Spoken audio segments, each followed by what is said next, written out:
ఇంకొక ముఖ్యమైన విషయం ఏంటంటే ముఖ్యమంత్రి గారు ఈరోజు సభలో బహుశా వారికి ఏం పని ఉన్నదో రాలేదు.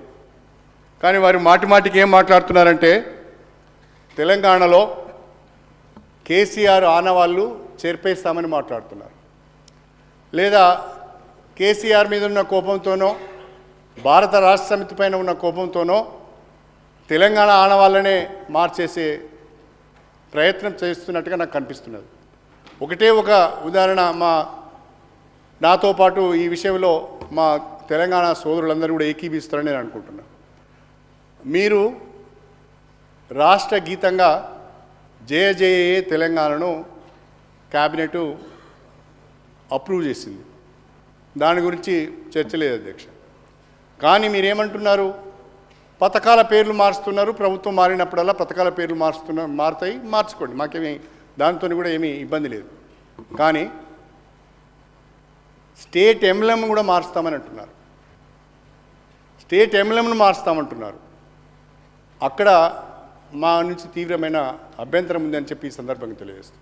ఎందుకంటే స్టేట్ ఎంబ్లెమ్లో ఏముంది అధ్యక్ష? కాకతీయ కళాతోరణం ఉన్నది. స్టేట్ ఎంబ్లెమ్లో ఏమున్నది అధ్యక్ష? గొప్ప చార్మినార్ ఉన్నది.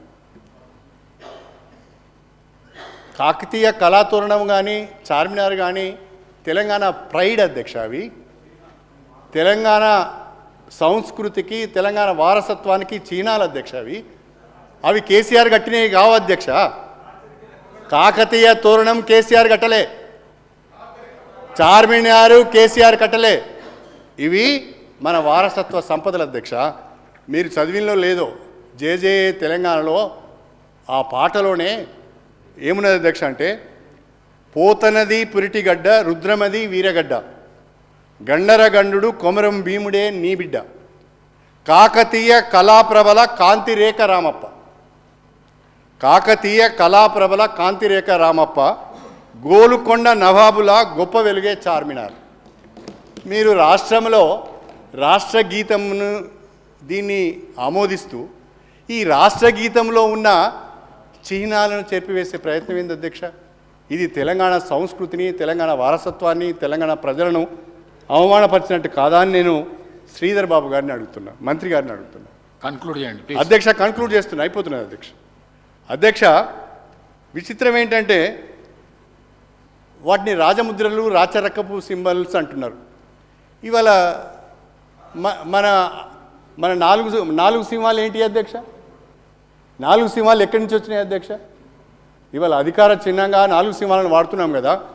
ఆ 4 సింహాలు ఎక్కడి నుంచి వచ్చినాయి అధ్యక్ష? ఒకసారి మీరు ఆలోచించండి. అదేవిధంగా అశోక ధర్మచక్రాన్ని వాడుతున్నాం, ఎక్కడి నుంచి వచ్చింది అది? అది రాచరకపు ఆనవాళ్ళు కావా?